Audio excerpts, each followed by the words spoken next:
Grammar on the Beach. Today we're going to talk about two past tense verbs. We're going to talk about the past tense of the verb I do, which is I did, and the past tense of the verb I have, which is I had. Let's look at them. What we do when we form the past tense of verbs like these verbs, Class A verbs, we take the stem and we add different endings to the stem. We add past tense endings to the stem. We've learned the present tense endings. Those are o, is, I, ume, ete, un. Well, the past tense has different endings. Let's look for the stem of this word, kano. What we'll do is we'll drop the omega. And what we're left with, kan, kappa, alpha, ni, is the stem of this verb. Now, to this stem, kan, we're going to add the past tense endings in Greek. They go like this. Alpha, I did. Epsilon, sigma, s, you did, in the past, singular. Epsilon, he, she, or it did, third person singular. Ame, first person singular. We did. Ate, y'all did. And an, or ane, they did.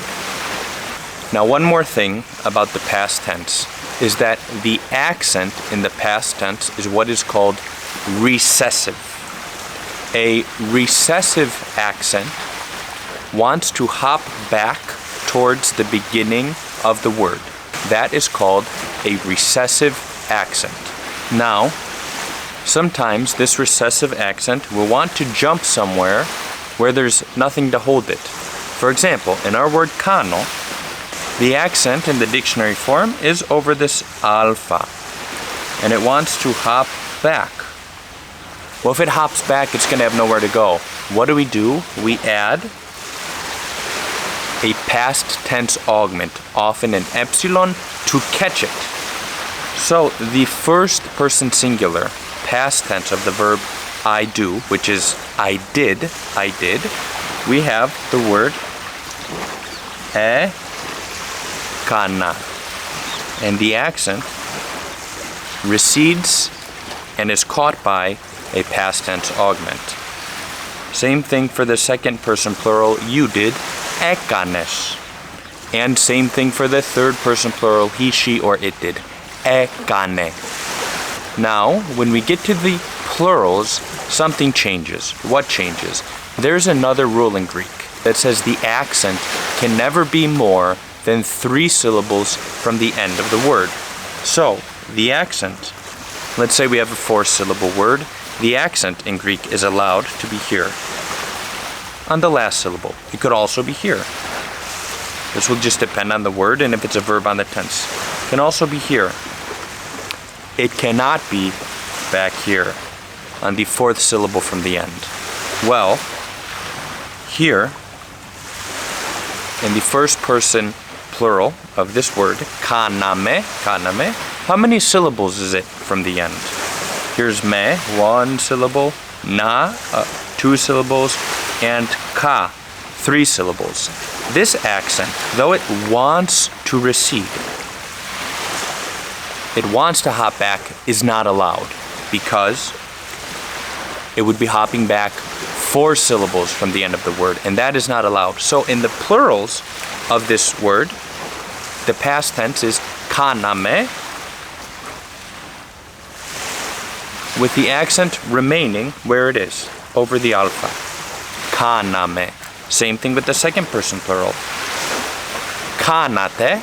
And if we include this epsilon at the end, it's true also of the third person plural, kanane. Now, what if we got rid of that epsilon? Well, if we get rid of this epsilon, we're actually getting rid of a syllable. And now, kanan, the accent is only 2 syllables from the end, which means it is allowed to recede, and it will do so. And so what we'll do is add an augment, as with the singulars, to catch the accent. Ekanan. So for this third person plural form, there's actually 2 options of the word. One is ekanan, they did, and the other is Κάνανε. They did. That's the past tense of the verb κάνω. Let's look at the past tense of the verb έχω, which is a bit different. The verb έχω means I have. And to get its stem, we're going to drop the omega. We're left with the stem of the verb being ech. Just 2 letters. So the stem of this verb is ech. We said to get the past tense, we want to add the past tense endings. Okay, we added the past tense endings. Now we have to deal with the recessive accent. The accent here wants to hop back. There's nothing to catch it. We add an epsilon, and this verb is unique. When these 2 epsilons combine, they become epsilon iota, and the accent actually goes on the iota. So, this verb ends up being είχα, είχες, you had.